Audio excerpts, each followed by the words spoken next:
Today we look at a film where a man drags his own coffin through the desert, then machine guns the KKK.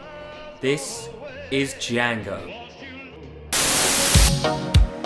This is the Filmy McFilm Film Show. Yeah, I keep forgetting it's Friday today because of bank holidays, kind of, you know. When yeah, we don't usually record on a Friday. It yeah, feels quite weird recording on a Friday. I quite like it because it's the weekend. Which means quick turnaround. So this will be with you Monday night, so you'll be like, whoa. Wedding, 4 days ago. Various football commitments that we won't go into. Going to football. Yeah, going to football. Niece is round today to tomorrow, so no rest for the wicked. Yeah, basically. I've done absolutely jack shit. Oh, since the wedding? Well, I had such a... It's not the same wedding, by the way. Oh. I had so much going on for like 10 days straight that I was just loving. All my socialising batteries were used up. So yeah. I was delighted just to do absolutely fuck all. I mean, I've done loads. I've been working, obviously, and I've been doing stuff, but I haven't done anything. I haven't seen a soul, basically, which is exactly how I wanted it. Yeah. Well, and you got a bit ill after the wedding, didn't you? Felt a bit rough. Probably just knackered, man. Yeah. Let's say that. Alright. Dun, dun, dun. Okay. So, had you seen this movie before? Django. I had, yeah. Well, funnily enough, I saw Django Unchained first. And then obviously I was like... I'd say most people probably would watching this. I was kind of like reading into it, and then obviously I realised that there was an original Django kind of thing that Quentin Tarantino... He didn't really take stuff from it, but... Well, he did in the set... I mean... In a way, yeah. It's that weird... Quentin Tarantino's managed to set his career up in a weird way where he's kind of allowed to steal things. Yeah. In a weird sort of way. Causes it... I mean, he's openly admitted early on in his career that he sees it as just he'll take whatever he wants. Which didn't go down too well. But, I mean, that's happened loads of times. Like, the whole plot, the whole premise of Reservoir Dogs is actually like the opening 20 minutes of a I think a Japanese or Chinese gangster movie. Heard about this, yeah. And there's literally down to the point where they're all called Colours, or maybe it's a different coloured name, and they all end up turning on each other. Anyway, he does this time and time again, and it's not a remake. Essentially, all he's taken is the name and the brilliant fucking theme song. Yeah, which is brilliant. But the themes of race also. Yeah, that's true. I wouldn't say are borrowed, but it's interesting that there's such a... I assume that's why he took the name and the song, was because there's that connection between Django Unchained and Django in that racism is explored in it. Although in Django, it's between white people and Mexicans. Yeah. Un altro.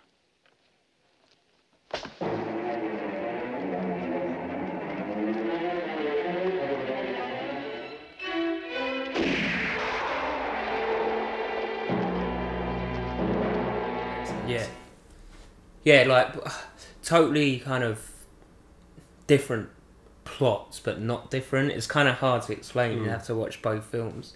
But as spaghetti westerns go, this is right up there. Obviously, the towering behemoths are the Fistful of Dollars trilogy and Once Upon a Time in the West. Anything by Sergio Leone, basically.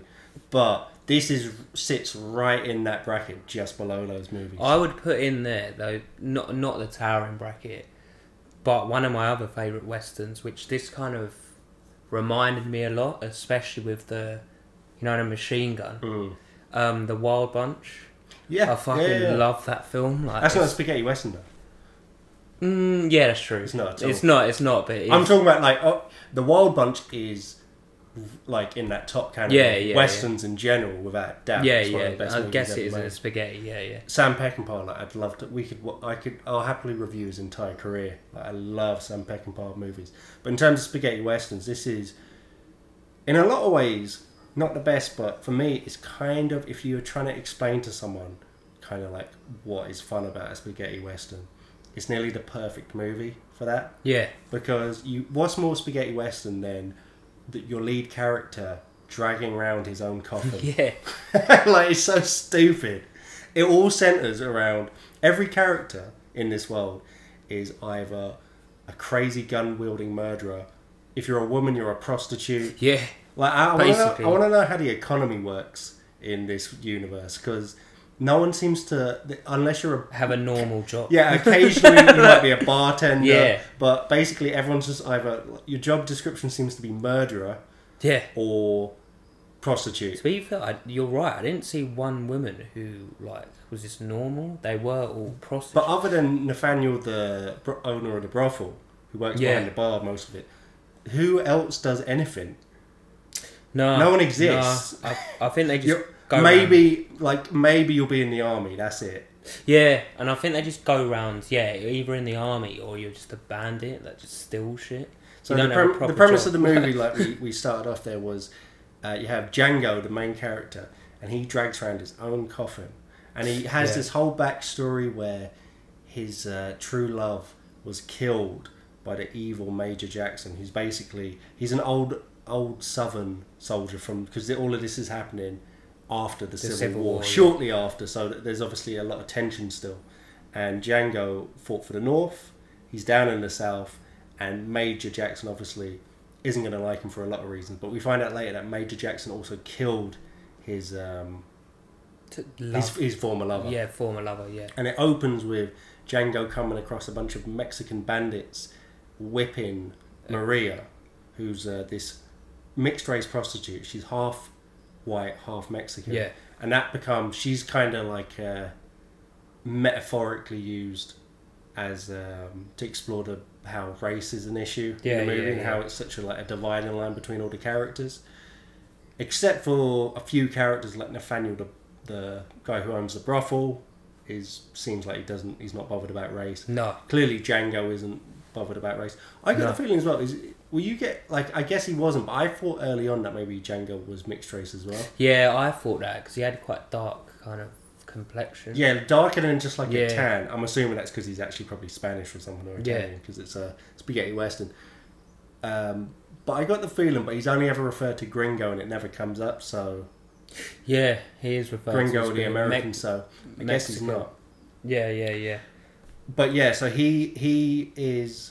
It sets up the movie where he sees the Mexican bandits whipping the shit out of Maria, and poor Maria, she just gets the shit kicked out of her this whole movie. Yeah, and she's quite a weak character. She does, yeah. She has one moment towards the end that we'll get to later where she finally gets a bit of agency, but for the most part, she kind of just gets the shit kicked out of her, and she loves Django from the get-go, even though he's just fobbing her off and being like, whatever, bitch. Both physically and mentally, because, as you said, she was pining over Django, and Django's like, nah.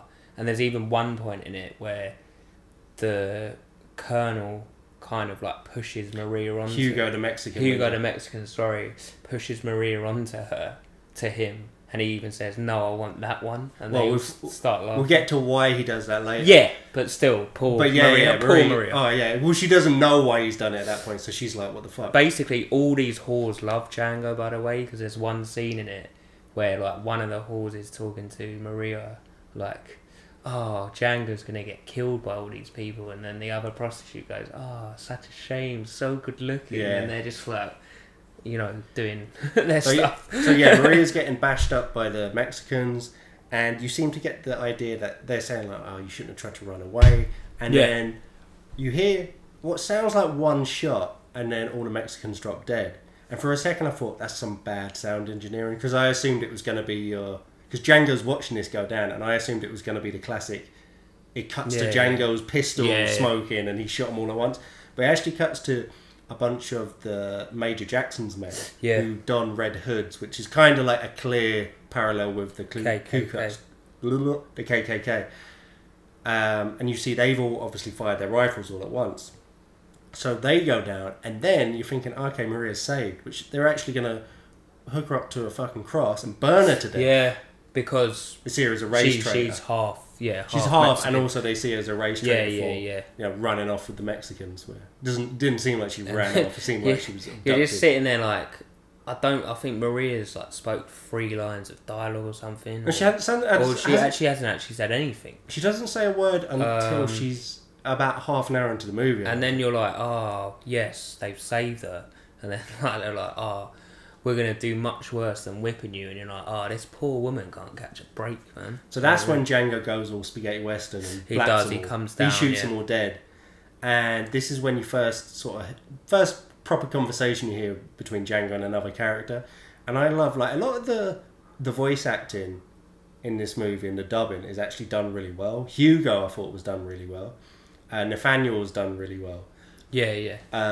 But when it's bad, you really notice it, which is kind of the charm of a spaghetti western in a lot of ways. But the dubbing for Django was so shit, and a lot of the dialogue he has is awful in the movie. Yeah, that's the thing with dubbing. I never do it. Like, I accidentally turned on English dubbing for something I was watching the other day. I think it could have been Squid Games, you know. Yeah, a lot. And of I was like, that. this is fucking terrible. But the thing is, like, I would agree for everything, but I would actually, I never agree with like dubbing. I'm always like, go subtitles. Yeah. But spaghetti westerns and old martial arts movies is the one where I think you're actually losing something if you don't go for the dubbing.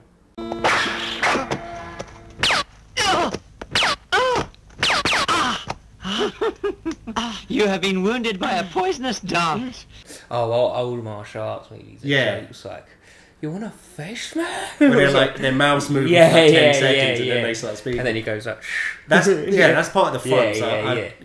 For spaghetti and westerns, even Quentin Tarantino takes the piss out of like bad dubbing in some of his films, like all the master, like Kill Bill and stuff. It's like the same reason a lot of people don't like digital, because they like the little grainy scratches and imperfections in film. Like, that's part of the love of it. Or vinyl. Yeah, but the dubbing for him is, and I started to think some of the dialogue was so, like, it was just so on the nose and unnuanced. I started to think, was this actually just going off quite like, if you saw the original script in Italian and you understood Italian, would it have a lot more flowery flavour to it? Do you know what I mean? Yeah. Was this more of a case of a bad translating job? Because there's probably every reason that's probably the case. Yeah. Because there's one bit at the end. Do you remember towards the end where there's a sequence where Django's explaining to Maria that he has to go kill Major Jackson. And he just keeps saying the same thing over and over. And at a certain point, you're like, we fucking get it, Django. Stop repeating yourself. It probably is. And stop over-explain. Like, there's points in the movie where they really just, like, explain the plot. Yeah, I know. Even though you're like, yeah, we can kind of just... You could just cut to the next scene and we get it. When he sells, like, the guns, he's like, where are you going to get their money? Oh, I know somewhere where there's gold. And it's like, oh, okay. Well, that's so... I actually don't think that's too bad, because that is... That nothing... They couldn't visually show that in any way. Yeah, true. That is an actual, like, he's saying, I've got a plot. I've got a plan that hasn't come up in the story before now. Whereas, like, there's times where he's just like... When he's talking about killing Major Jackson at the end, he's like, don't you understand, Maria? We have to do this. He'll never let us live otherwise. And I think the bartender... Unless I kill Major Jackson, Maria. Yeah. Da, da, da. And he just says it the same thing. And I think the bartender guy, like, says 3 times, like, but Django, they'll just kill you because there's more of them than you. Yeah. And it's like, he already knows that. That's why he's got the massive machine guns. Well, we get to the machine gun. Do you know what I mean? So Django rocks up with Maria to the bar, to the brothel. And that's when we find out that Maria's basically ran away. So you get a feeling Maria doesn't feel like at home with the white people. She doesn't at home with the Mexicans. She's just getting shit kicked out of her wherever she goes. Outcast kind of thing. So they're all chatting, and Django immediately, he just like asserts his dominance and verbally bitch slaps Nathaniel, because he's saying, like, you know, she can't stay here, and Django's like, go upstairs, don't listen to her. Yeah.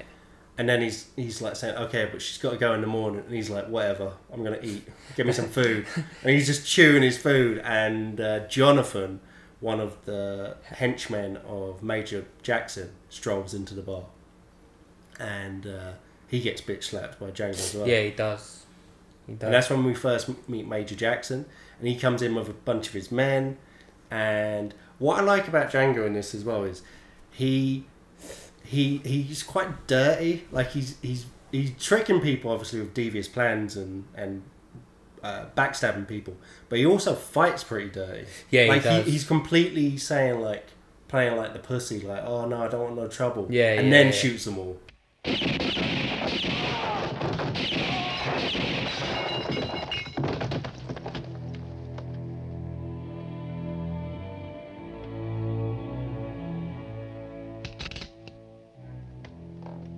There's no like fancy cool line before he does it. And bear in mind that he's already killed. By the time they step into this bar, he's already killed, I think, 5 of their men. Yeah, he kills. So obviously, we'll get to it in a second. They're going but to be pissed off. He is a mass murderer in this movie. Yeah, like, he kills so many people. But I'm not being funny. Does killing members of the KKK really count? Because they are scum. Well, I think from your own Count it from a body count. Yeah, but I don't think like if you saw a KKK, taking it into real world terms for a second, which obviously is dumb because it's spaghetti western. Yeah.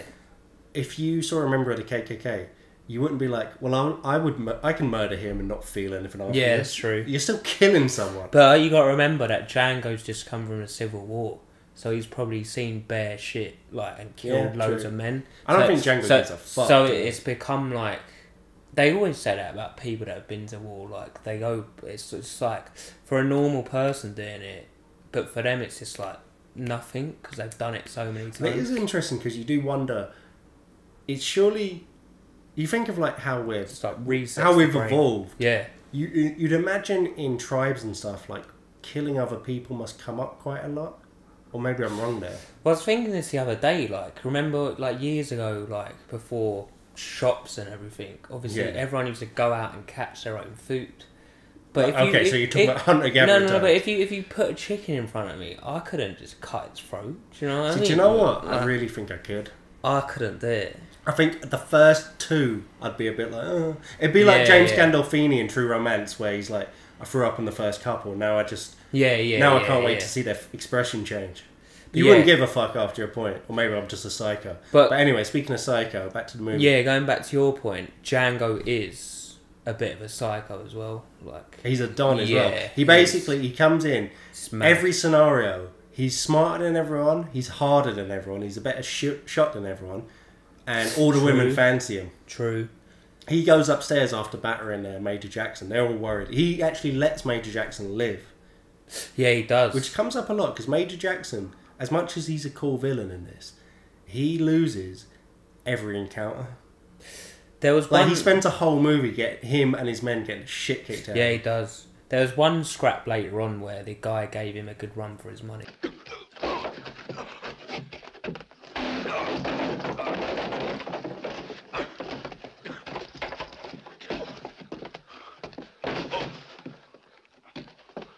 You're talking about Django? Yeah, I'll get to that later. Alright, That fist fight is quality. Yeah, that was one of the best fist fights I've ever seen. fight, man. It went on. Fuck it, let's talk about it now then. It went on for like 10 minutes. I was like, they were like breaking shit. It was like WWE wrestling, man. That's a common thing with like spaghetti westerns and other exploitation movies and grindhouse movies from back in the day. Is I don't know if it was padding or what, or they just fall in love with it in the editing room, but you often get sequences like that which are just way too long. Yeah, but something about it works. Like because Jordan, it felt like a real fight. It wasn't super choreographed. A lot of it was grappling.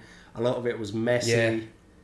And do you know what I liked as well is that they clearly are gassed 30 seconds in. Like 20 seconds in, they are just completely out of breath. I mean, 10 minutes is an over-exaggeration, but it did seem like it went on for a long period of time. And it felt real. And a lot of the violence... I forgot how violent this movie is. Yeah, I was going to say that. Because in a spaghetti western, if people are getting shot... You don't see blood or... Even when you do see blood, you see it... you probably see it 100 times in this movie, someone getting shot. So it's kind of meaningless after a point. But... some of the moments, like Jonathan, when Hugo and the Mexican gang show up later, and Jonathan, the little spy for Major Jackson, he gets his ear cut. Yeah, it's fucking. And then they make him eat his ear, and then they shoot him, and you're like, holy fuck. We'll get to the bit with the horses later. Like, oh my god, yeah, fucking that's rank. brutal as well. Like, yeah.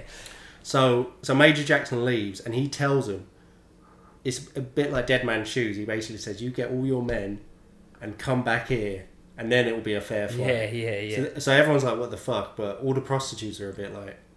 because this brothel is essentially in a bit of a neutral zone Yeah. between Major Jackson's territory and Hugo and the Mexican Revolutionaries' territory. So he's just trying to stay alive. Yeah. He doesn't want no trouble, and all the hookers are just trying to stay alive and stay out of it. So that's when Django goes up to the bedroom just to check on Maria. And what I loved about this was all he says is, no, he's going to leave, and she says something like, "I could love again," and he just immediately like shuts the door and just walks over and fucks. Yeah. Oh yeah. And then obviously she's like in love with him, even though they've met each other for like probably an hour. He's a bit kind of like Captain Save-A-Ho with it from the get-go as well. Yeah. Where he's immediately like, when he saves her at the start, he's like, "No one shall hurt you anymore. Yeah. As long Come as with you're me with into town." Yeah. And before he kills all the guys, he's going like, "There's no way to treat a lady." Yeah.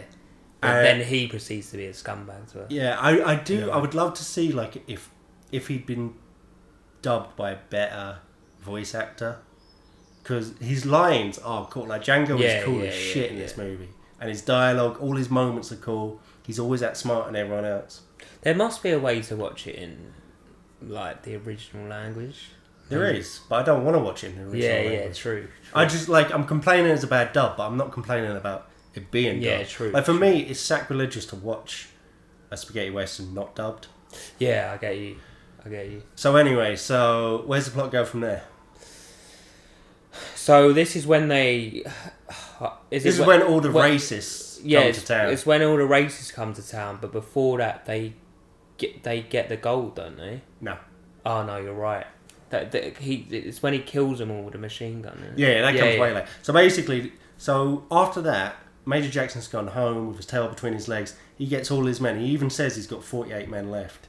But it looks like about 1 million when he turns up. It does, yeah. And you have sort of a classic standoff where, you know, you have all the cool sets and of the little western town. Yeah. With only a couple of buildings, like a couple of houses on the outskirts, and that main sort of dirt track highway through the middle. Yeah. And Django on one side, sort of hiding behind a tree with his coffin. Major Jackson and all his men on the other side getting ready to fucking fight.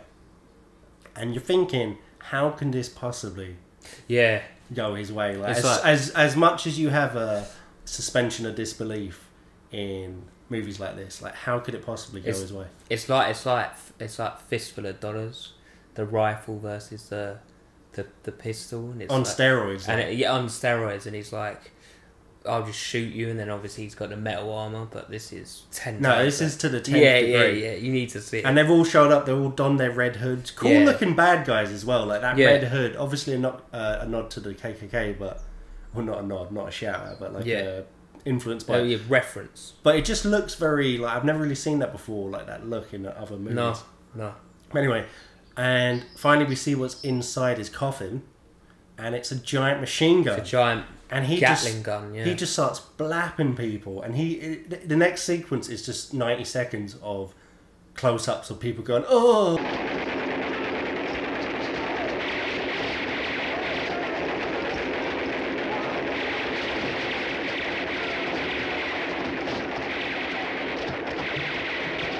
Falling to the floor as he mows down 99% of Major Jackson's men. Yeah, he does.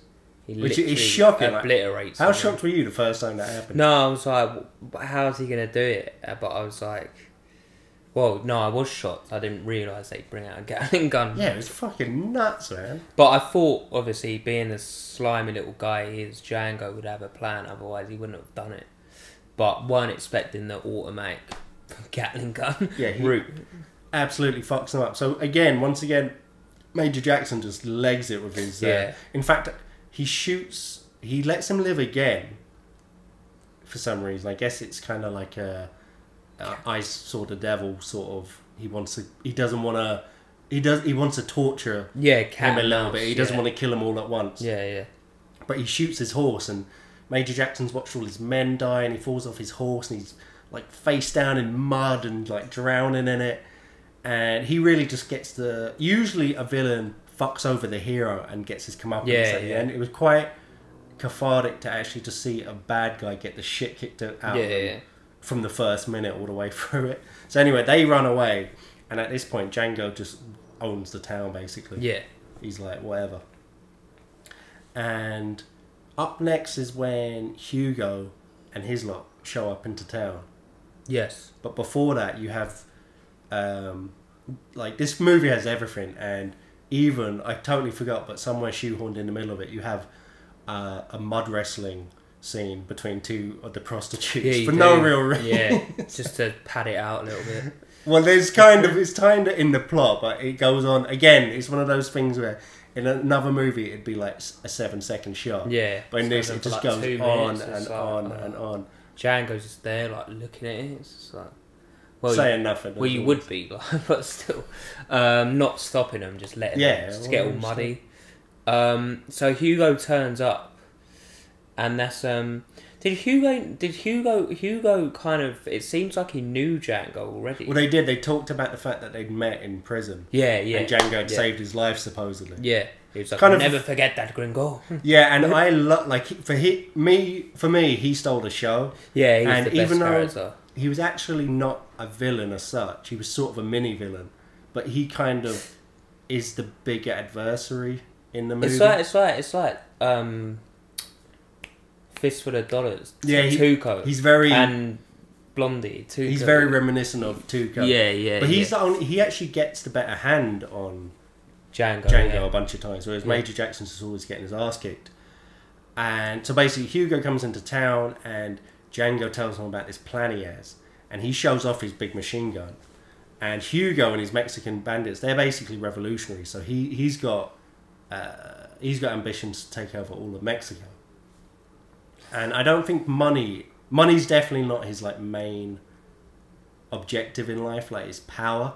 Yeah, yeah. So he's more seduced by that. So Django shows off this big fancy gun, and he tells him, I know a guy that's willing to sell another 10. But we got to get the money But before first. that was bang out of order, because he just literally goes, and you got to remember that the bartender's paying like... Oh, yeah. paying like, I assume, protection money to like Major Jackson. And he's even saying... Don't kill me money, he's even saying like, oh, I haven't got enough money, but I'll give it to you. Then like, Django just gets the machine gun out and was like, watch this. And just proceeds to like shoot all of his booze. And he's like, stop please. Like, and shoots behind the bar, all his profits like just going down the drain. And, like,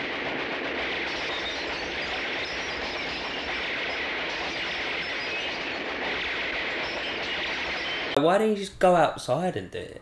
It looks great. Yeah, yeah. So yeah, Which is a good effect. How do you reckon they did that? Do you reckon they actually just lined up a machine gun? Not a real one, but I mean, they would. They do that sort of thing more often than you'd think back in the day. The Scanners, remember that head explosion in Scanners? Yeah. That was done by just, obviously they filled up a fake head with a bunch of guts and stuff. Real pig guts. And then shot it with a shotgun. Oh really? Like, yeah, it would happen. It wouldn't happen nowadays. No, but maybe on a Alec Baldwin set. You couldn't put a whole machine gun like that. You fucking can't. I don't know. We should have looked into it beforehand. But I guess the health and safety rules in 1966 were, well, as you said, Alec Baldwin done it in Italy as well. The other day. So Hugo's like well impressed, and Django brings him in on this plan he's got. He knows that Major Jackson keeps all his gold in a fort which is guarded by the Mexican army. Yes. So it's kind of a 2-for-1 where Hugo gets the gold to buy the machine guns, and he gets to beat the shit out of the Mexican army, who he's obviously not a fan of. So this is a really good... Like, I forget how... Considering this would have been a very low budget movie, the action sequences are done so well. Yeah, it's good. Like, this sequence is brilliant, and it's a pretty fun part of the movie where it completely shifts gear, because so far we've either been in this brothel or just outside the brothel. Yeah.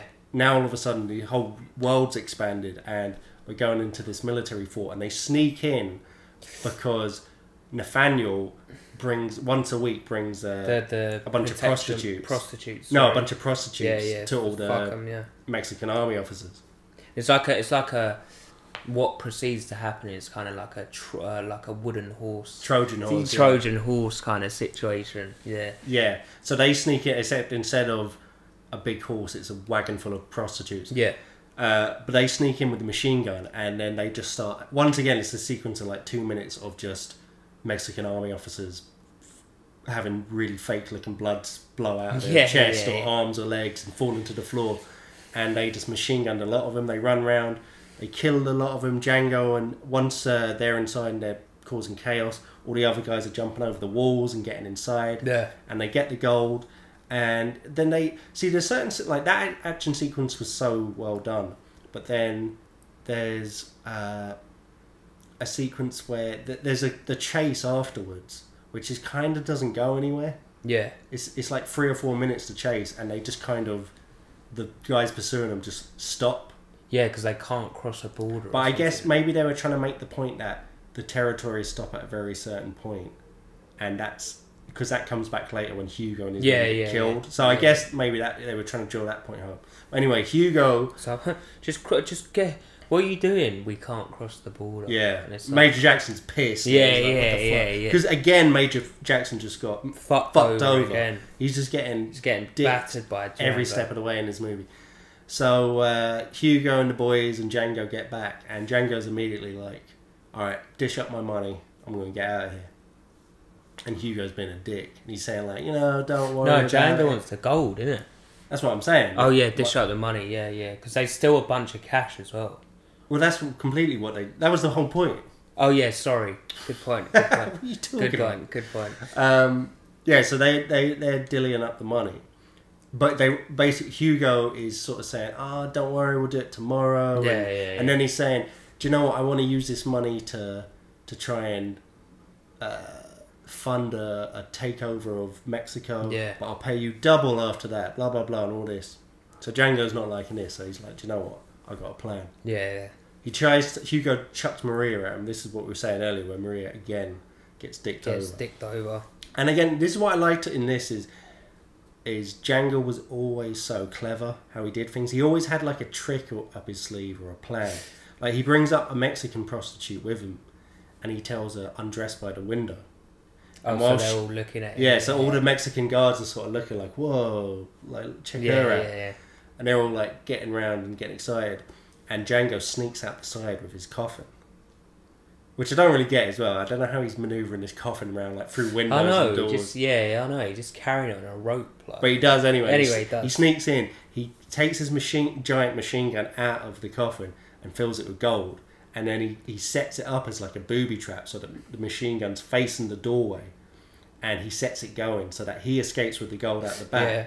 While the machine gun is going. They're all like running towards it. They're running just in. Getting mowed down. Yeah, just like and obviously non-playable characters. It's so stupid because like it happens about 3 times, and it's like these other two groups run towards it, even though there'll be dead bodies on the floor. Yeah. They'll be like, right, I'm just gonna run. They're like gunfire. They're climbing over the pile of dead bodies to get mowed down. Yeah, and also it's not a big building, and there's windows on the side. We'll just go around the back. Keep piling in through this one door. Yeah.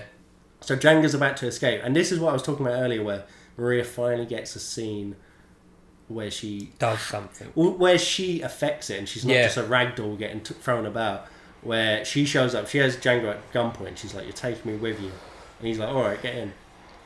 And then 2 guys show up. And poor Maria, man. Oh, right. She had to pay. She basically loves this guy and wants to like fuck him. He's no game, so she has fucked him. She has already, and she's so desperate that she has to hold him up at gunpoint. Yeah. To make him I think it's part that, part also she just wants to get out. Probably like the other way round normally. Yeah. Well, not for Django, not for men like Django. Yeah.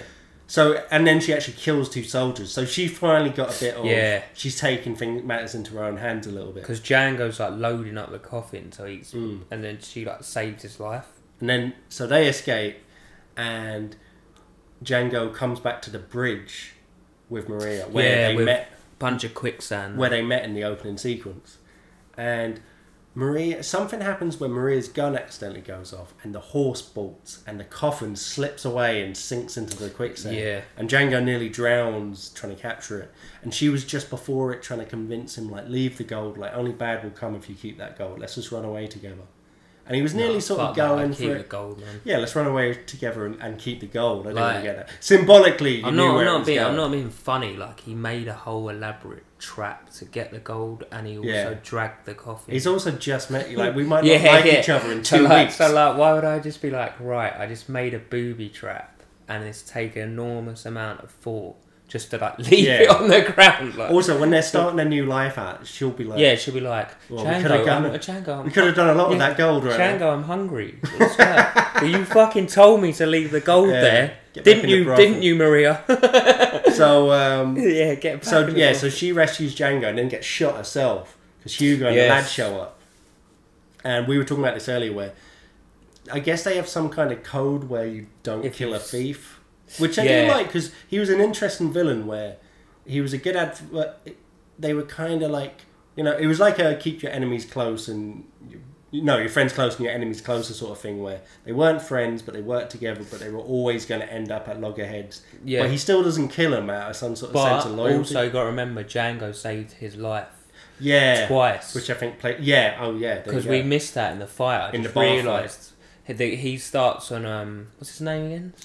Hugo, and then Django like steps in for him. So it's like, not gonna kill you, even though you've mugged me off, but we are gonna fuck you up quite badly. They do fuck him up, mate. They fuck his hands up. They beat him up. They're smashing badly his hands with rifles, with the butts of their rifles for about a good 5 minutes, and then they have their horses ride over. Yeah, so basically they say, because you're a thief, we're not going to kill you. You say we're going to just break your hand so you can't do it again. And that scene where the horses like just going, it was disgusting. Like, yeah, it really was. And again, it goes on for ages. They don't like deliberately like zoom into his hands where you can see like the horse, but like you can kind of see it's all bloodied up and he's messed up as well. Yeah, stepping over. So he clocks that Maria's still alive, so he carries her off with his bloody stump hands. Which I don't know how he can do. Back to the brothel. Well, I suppose you could like nearly frame your hands. You couldn't grip. He couldn't grip. Yeah, go like that. Because we see him try and shoot later and he can't at all. So he carries her back to the brothel. And he basically says, Nathaniel, look after her. I'm going to go off. I've got to kill Major Jackson. Have the big old standoff. And where he goes to have the big old standoff is by the graveside of his old love, whatever her name was. Yeah, I got a thing about this. What? So he left the machine gun at the brothel, yeah?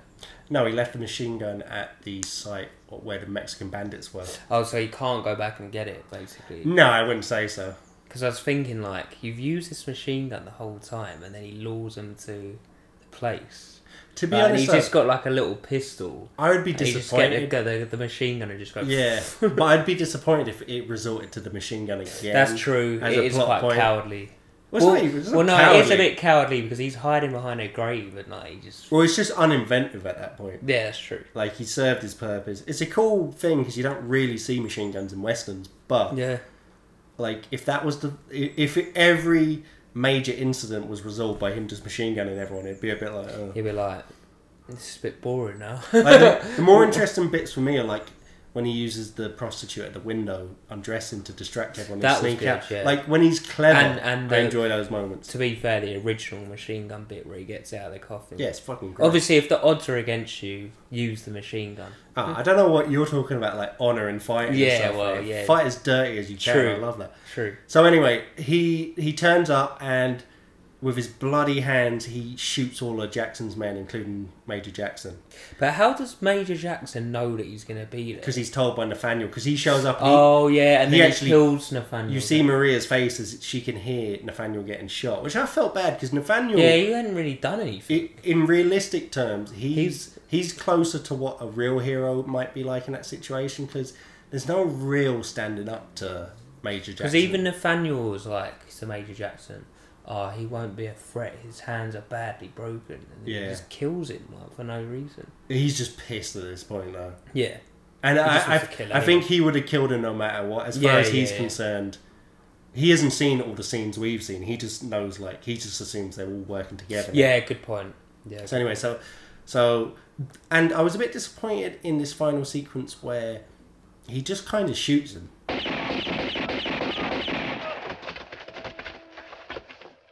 All in all, for an end sequence, it was kind of disappointing. It was. I prefer like more of a typical... I love the last moment of seeing him laying the gun atop of her grave and leaving it. Yeah. And it's that long shot where the gun's in the foreground and he's left it behind and he's walking over the hill. There's blood on it. I guess you can't do the normal like standoff like duel because his hands are broken. So well, that was cool. It's become inventive a bit, a little bit. Seeing it struggle. Yeah, he had to kind of nearly use the wrist, and he actually used his old lover's grave as a stand for it.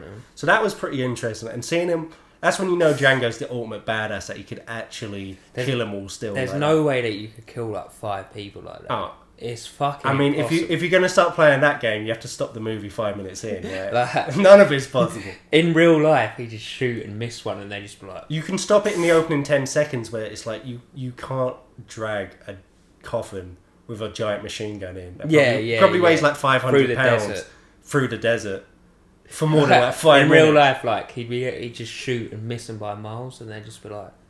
He'd be like fiddling around with a gun, like trying to like, and they just walk over and just go like Indiana Jones when he just pulls out the gun when he's got the sword. Yeah, exactly. He'd be black. But Django's a badass. Now there's 3 Django movies after this one. Oh, is there? So at some point, I would like to do all of them. I didn't realise that. Yeah, I don't think. But are they shit though? Oh, I'm sure they're awful, but I still want to do it.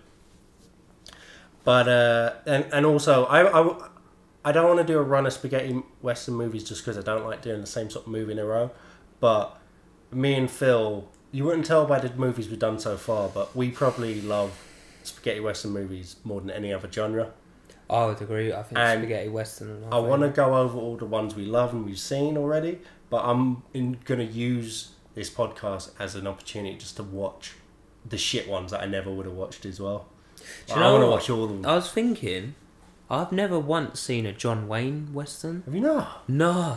My dad says Searchers is good. Oh my god, there's like 90 obviously good. True Grit. There's so many amazing. I don't know, I just found it like... I've watched clips of it and I just found it like so corny. Like, see, personally, I love every type of western, like every era of westerns. Yeah. Like after spaghetti westerns, my favourite is probably like the 40s, 50s, John Ford sort of era westerns. Yeah. Shane. There's so many good. We'll get to them all eventually. But for me, what's some of your favourite things about this movie? For me, it was the theme music, the whole score. Cool, yeah. The whole score is fantastic, but the opening and closing theme of Django's the original song written for the movie it is such a banger. Like I listen to that sometimes just on shuffle. Or it's a good like running song when I'm going for a run in the morning. It's just such like the rain will come and then the sun will shine, Django. Oh, the clouds will blow away, Django. My favourite things about like even just the opening shot of that song playing out and him dragging a coffin. It's just, if you're a fan of spaghetti western movies, that's everything you want to see and that's all you need to know. I guess my favourite thing about it, like with any western, is just so funnily absurd. Like, do you know what I mean? Like, that's what makes them good. Like, there's no point of even trying to, like, contextualise it as I've done. Like, westerns are just really over the top. Like, the way I fell in love with westerns is, like, you know, they'd always be, like, on top of, like, an upper level. Then you'd shoot them. And then somehow the way they'd fall forward would break the wood and they'd like fall through the air. It's like, always... Like, if you want an example of this, look at it's about halfway through Once Upon a Time in the West. And a shot like that happens during a shootout where it's always the same sort of fall. Yeah, like they just always fall, they go, oh! Yeah, fall over it. Or... Roll to the side, through, and then smash through like the... Sometimes they like smash the wood, like they're falling forward so fast that they just break through wood. Like that must have been like back in Hollywood back in the day. That's the first thing you learned as a stuntman. But I guess the reason why I really fell in love with westerns, not going off topic because we are talking about westerns, is everything about Sergio Leone's music. Sergio Leone. The whole thing was like perfect. Like the way it was shot. Like Ennio Morricone's music, like it was just all perfect all together. Like so that's why I kind of fell in love with westerns and specifically Sergio Leone's work. But I do really like this western. Apart from Django, I don't really remember much of the sound, like a lot of music in it though.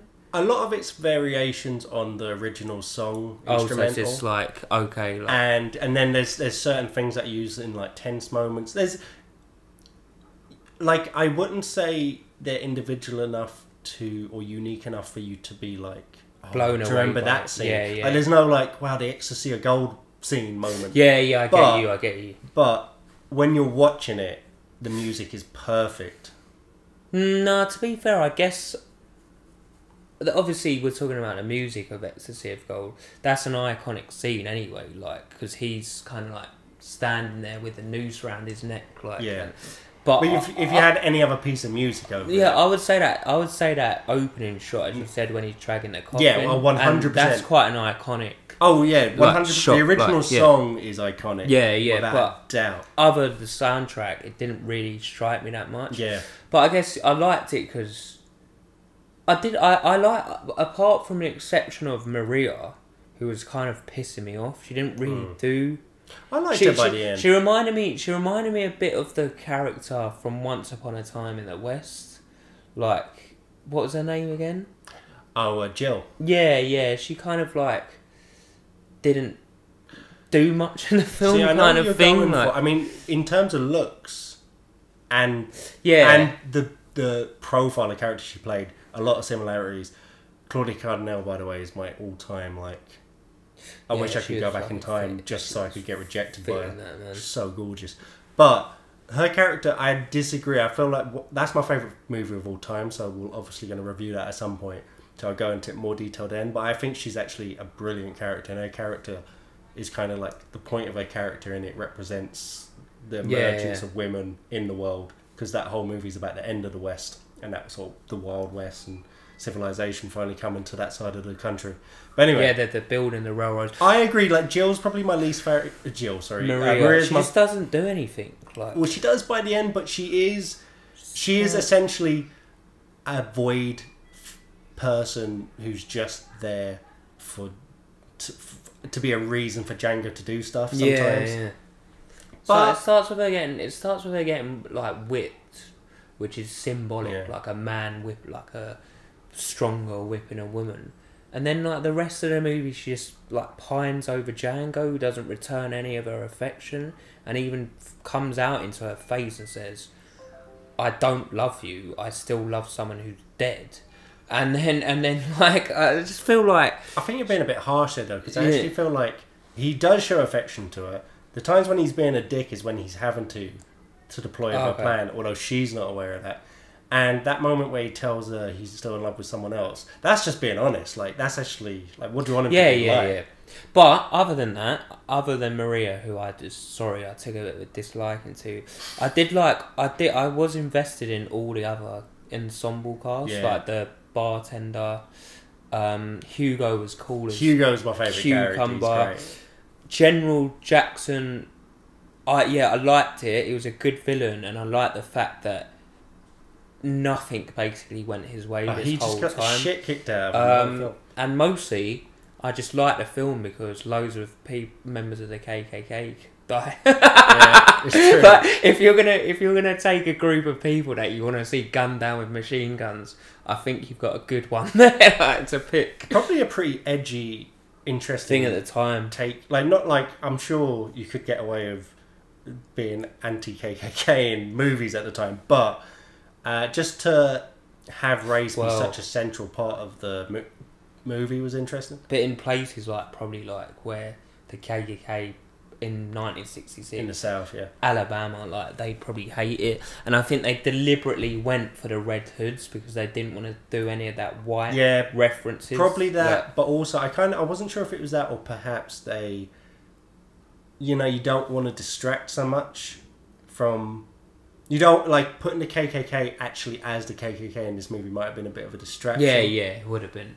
Because don't forget, like, this movie probably wasn't shown barely in America. No, it would have been shown mostly in Europe, anyway. Who was the director? Like full Italian? Yeah, he was Italian. He was he mostly made spaghetti westerns. This was his first big commercial hit. What's his name again?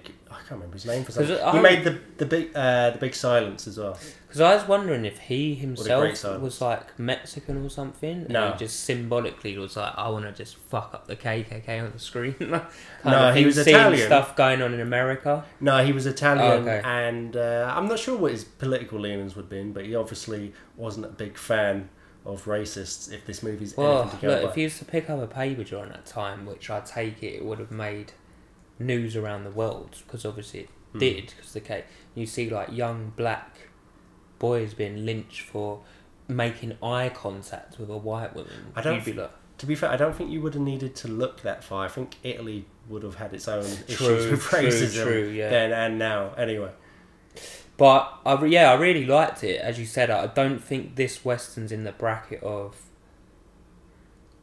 well, the Once Upon a Time in the West and the Dollars trilogy would probably be the gold standard, but it's a really fun film. Like, and it is just that lower tier. Like, do you know what I mean? that sums it up. It is just pure fun. Fun, yeah. And Carnage.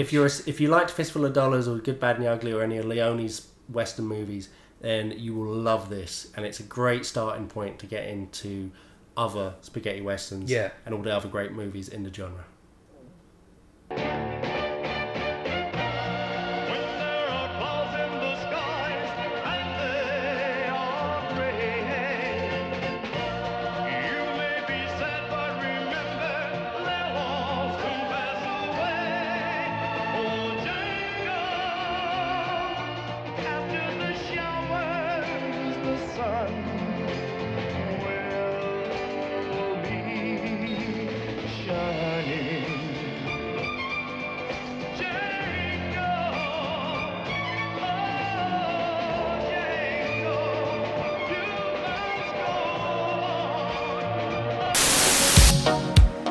This is the Filmy McFilm Film Show.